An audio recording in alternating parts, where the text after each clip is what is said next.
जी, पहले तो आप लोगों को अस्सलाम वालेकुम और रिक्वेस्ट भी है हम्बल कि चैनल को सब्सक्राइब कर दें क्योंकि 1000 के करीब वीडियोस होने लगी है लेकिन सब्सक्राइबर्स ना होना डिसअपॉइंटमेंट भी है लेकिन eight the same time glimmer of hope भी है क्योंकि जो लोग कनेक्ट हैं मेरे साथ वही मुझे मैटर करते हैं कि आप लोग एक्नॉलेज करते हैं। जहाँ तक बात करते हैं हम T20 वर्ल्ड कप की, डेफिनेटली इस बार कांटेदार जो है वो मैचेस देखने को मिले और वो जो समझते हैं कि जो एसोसिएट टीम्स है उनका मिनिमल रोल है इस मेगा इवेंट्स में, मैं समझता हूँ उनको भी कहीं ना कहीं जवाब मिला है।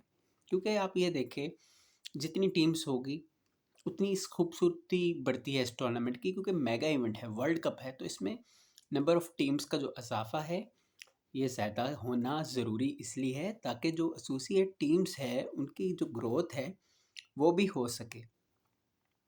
अब ठीक है, हमने मान लिया giants of the game Australia हो गए, पाकिस्तान हो गए, इंडिया हो गए, न्यूजीलैंड हो गया, साउथ अफ्रीका हो गया, श्रीलंका हो गया, बांग्लादेश हो गया, जिम्बाब्वे हो गया, टेस्ट प्लेइंग साइड्स होगी, अफगानिस्तान होगी, ये इक्वली इम्पोर्टेंट है। ठीक है, इंडिया पाकिस्तान कॉन्टेस्ट भी इम्पोर्टेंट, बहुत ज़रूरी है। ठीक है, लेकिन दूसरी टीम्स को भी बैक करना, सपोर्ट करना इम्पोर्टेंट है। नेपाल को देख ले, दे डिड वंडर्स।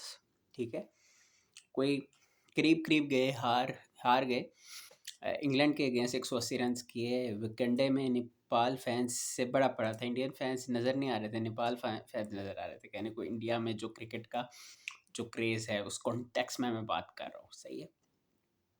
तो बेहतरीन फैंस थे नेपाल के, और उसमें आप ये देखें कि स्कॉटलैंड को उन्होंने डिसमेंटल तो नहीं मैं कह सकता, एज ज़रूर किया।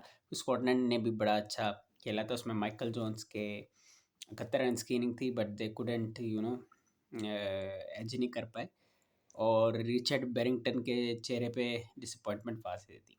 इटली ने जो फ्लेयर ऐड किया इस टूर्नामेंट में, being a debutante of the mega events, काबिले दीद है जी, इसकी कोई प्रेसिडेंस नहीं मिलती। और मोस्टली जो प्लेयर्स है ऑस्ट्रेलियन बैकग्राउंड के हैं, ठीक है, साउथ अफ्रीकन बैकग्राउंड के भी है, पाकिस्तानी भी, अली हसन ने बड़ी अच्छी बॉलिंग की। तो कहने की बात है कि उन्होंने भी बेहतरीन खेला। इंग्लैंड के अगेंस्ट 170 प्लस किया 200 रन के चेज में।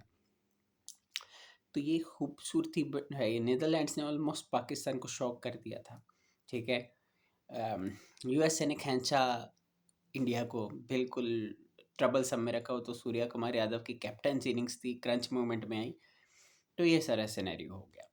तो मैं कहना ये चाह रहा हूँ कि T20 वर्ल्ड कप अब है, एक बेहतरीन अपनी पीक पे आ गया है। सुपर 8 का आगाज़ हो गया। अनफॉर्चुनेटली पहला मैच जो है वो बारिश की नज़र हो गया पाकिस्तान और न्यूजीलैंड के दरमियान, और पाकिस्तान और न्यूजीलैंड ने एक एक पॉइंट शेयर किए। अब दोनों टीम्स के लिए जो है आगे मैचेस जो है जीतना इम्पॉर्टेंट है, दोनों को अपने अपने मैचेस जीतने हैं if they want to ensure their survival and through to the semifinals. Otherwise तो फिर इफ एंड बट सोचेगा, और फिर देखना ये भी होगा कि श्रीलंका की वेदर कंडीशंस इसी तरह रहती है, अनप्रडिक्टेबल रहती है, कि बारिश का कोई पता नहीं चलता यहाँ पे।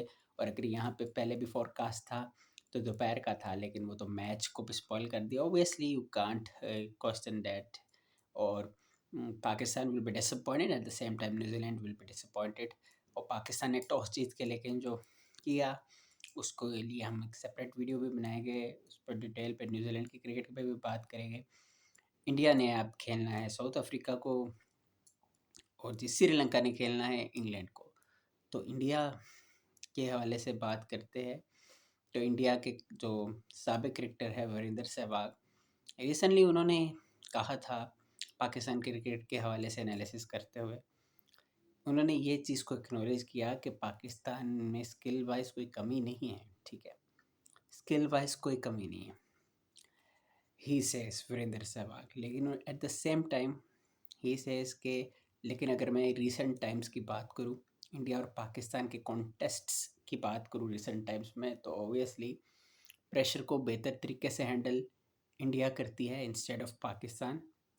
और उन्होंने ये कहा कि एग्रेशन की जहाँ तक बात है, उन्होंने 90s की पाकिस्तान की टीम को का जिक्र करते हुए कहा कि 90s की जो टीम थी पाकिस्तान की, नज़र आता था एग्रेशन पर मबनी होती थी, जान लड़ाते थे, ठीक है?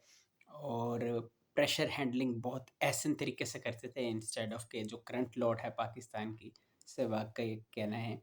उन्होंने कहा कि पाकिस्तान को इस पे वर्कआउट करना है कि एग्रेशन कैसे लाना है और घबराना नहीं है, पैनिकिंग स्टेट में नहीं जाना, ये सहवाग कहते हैं। और अगर इसको थोड़ा सा एक्सटेंड करें इस बात को तो ठीक है, नज़र आया हमें कि मैं, और ऊपर से एक ऑस्ट्रेलियन स्पोर्ट्स साइकोलॉजिस्ट थे, उनसे कुछ अरसे पहले रब्ता हुआ, तो उन्होंने कहा मुख्तलिफ टीमों के साथ उन्होंने काम किया हुआ है, तो उन्होंने कहा कि पाकिस्तान की टीम स्किल्ड है, टैलेंटेड है, लेकिन बकौल उनके कि 15 सालों से वो ये देख रहे हैं कि अपने असाब पर काबू नहीं रख पाती, तो ये प्रॉब्लम स्किल वाइज बेहतरीन है पाकिस्तान की टीम, उनका कहना था। और जहाँ तक मैं ये बात करूँ तो वाज़े नज़र आया कि पाकिस्तान के लिए कोई मसला था ही नहीं इंडिया के अगेंस्ट खेलना। इजीली आप कर भी सकते थे, पहले तो टैक्टिकली पाकिस्तान मार कई लैप्सिस दिखाए, मतलब अगर टॉस जीते इंडिया के अगेंस्ट आपको बैटिंग करनी चाहिए, क्योंकि आपको पता है कि परप्लेक्स कर सकते हो, अपने आप को कंफाउंडेड स्टेट में आप पा सकते हो, तो बेहतर था कि आप 150-60 भी करते, अपनी बॉलिंग से आजमाते, क्योंकि बॉलिंग आपकी तगड़ी ही है। लेकिन इस द सेम टाइम आपने अपने फ्लैगशिप बॉलर को खिलाना चाहिए था, नसीम शाह को, और इंडिया ने तो फिर आप देखें ना रिलाई किया अपने बुमराह पे और पांड्या पे। तो पाकिस्तान ने तो full fledge spin heavily track पे कर दिया। फिर अभी जो टॉस जीता है अगेंस्ट न्यूजीलैंड, तो उसमें तो पाकिस्तान के 9 बैटर्स थे।